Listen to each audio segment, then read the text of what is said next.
비타민은 결핍이 되면 삶이 크게 망가지니까 평소 균형을 유지하도록 노력하는 게 좋겠죠. 항산화제로 작용하는 비타민C와 비타민 E를 잘 챙기는 게 좋은데 특히 비타민C는 잊지 않았으면 합니다.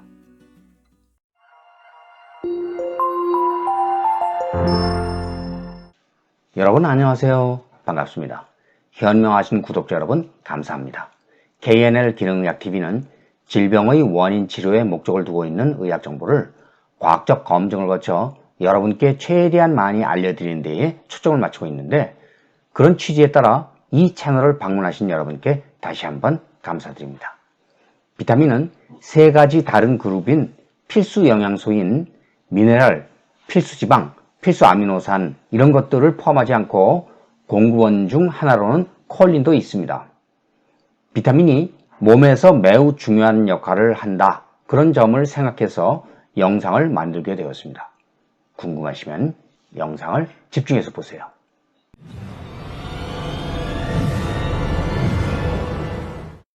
비타민이라는 말은 생명을 뜻하는 비타와 아민이 결합되어 만들어졌습니다. 비타민은 크게 수용성과 지용성으로 구분합니다. 수용성이라고 하는 건 물에 잘 녹는다, 그런 뜻으로 비타민 B, 비타민 C, 그게 그 대상이고요. 지용성이란 건 지가 기름이란 뜻이므로 기름에 잘 녹는다는 것이죠. 지용성은 수용성을 제외한 모든 비타민이라고 생각하면 됩니다.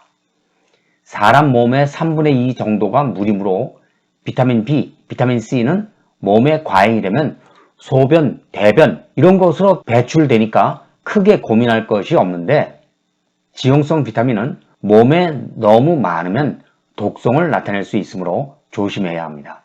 특히 사람의 세포막에는 기름에 잘 녹는 부분이 있다는 점을 명심해야 합니다. 세포막은 물과 친한 친수성 작용기와 기름과 친한 소수성 작용기가 이중층을 형성해 외부와 구분하는데, 세포막을 중심으로 내부와 외부가 모두 물을 기반으로 이루어져 있어서 이중층을 형성하고 있습니다.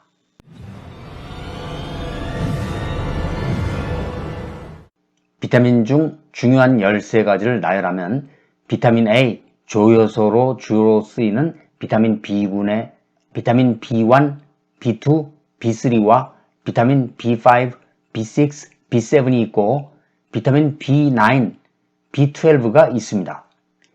비타민 C와 비타민 D, 비타민 E, 비타민 K가 있는데 이런 것들을 다른 이름으로도 나열하니까 특히 비타민 B군에 대해서는 알아둘 필요가 있고, 조효소라고 하는 것은 효소를 보조하는 역할이라는 건데 없으면 효소가 제 역할을 못하죠.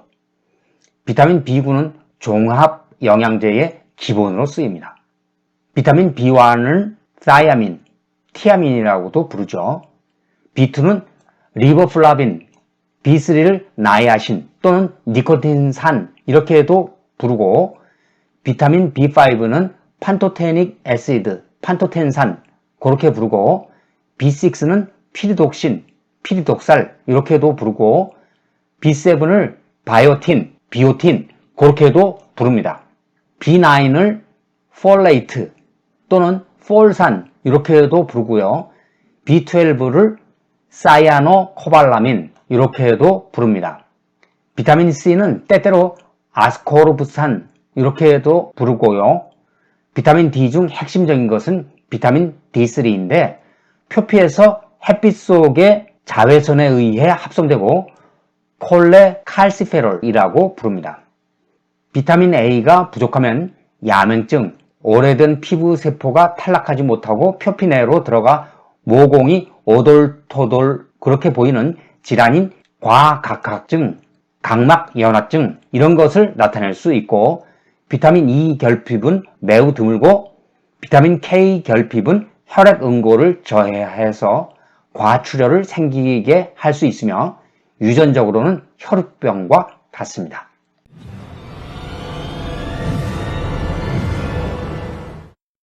각 비타민을 섭취하는데 도움이 되는 식품을 소개합니다.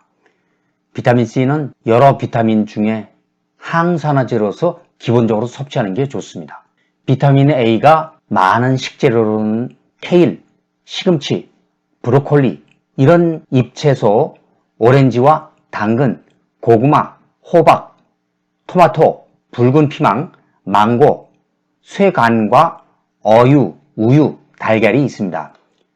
비타민 B9는 잎채소와 달걀, 낙농 제품과 나무에서 얻는 견과류가 좋습니다. 비타민 C는 많은 과일이 좋고, 비타민 D는 기름진 물고기와 낙농 제품, 달걀 노른자에서 얻을 수 있습니다. 물론 비타민 D는 나이가 들면서 체내 합성량이 감소하기는 하지만 자외선을 쬐면서 체내에서 합성될 수 있습니다. 하지만 자외선으로 인해 피부암 이런 것이 생성될 수 있으므로 자외선 차단제를 바르되 보충제를 통해 비타민 D를 섭취하는 것이 나을 것입니다.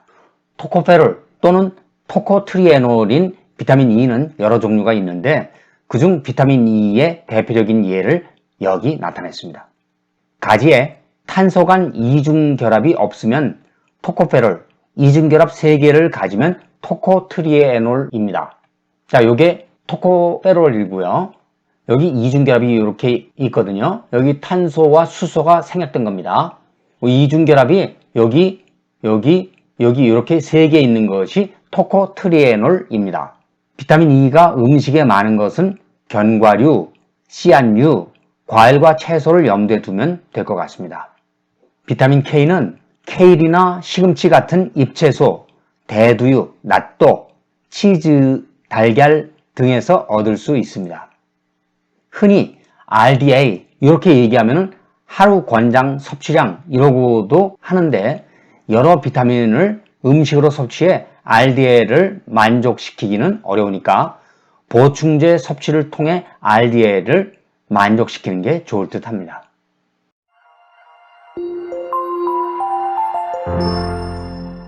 비타민은 결핍이 되면 삶이 크게 망가지니까 평소 균형을 유지하도록 노력하는 게 좋겠죠. 항산화제로 작용하는 비타민 C와 비타민 E를 잘 챙기는 게 좋은데 특히 비타민 C는 잊지 않았으면 합니다. 이 영상을 보시고 도움이 되었으면 좋아요를, 다른 정보도 궁금하다 그렇게 생각하시면 구독을 눌러주세요. 구독을 하시면 제게 많은 힘을 불어넣어주는 계기가 됩니다. 물론 알림 설정까지 해두신다면 제가 영상을 업로드하는 즉시 확인할 수 있으니까 편리하실 겁니다. 댓글란과 커뮤니티는 여러분이 자유롭게 의견을 펼칠 수 있는 공간입니다. KNL 기능의학TV는 여러분 생각이 궁금합니다. 건강과 관련한 소중한 여러분의 의견이나 영상에서 다뤄주기를 원하는 아이디어 이런 게 있으면 댓글란, 커뮤니티 그런 곳에 그 의견을 남겨두시기 바랍니다. 그러면 제가 자료조사를 통해서 최대한 그 의견을 반영하도록 노력하겠습니다.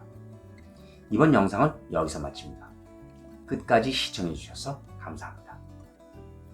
그럼 오늘도 평화로운 하루가 되기를 기원하면서 다음 영상에서 다시 만날 것을 기대합니다. 여러분 안녕히 계십시오.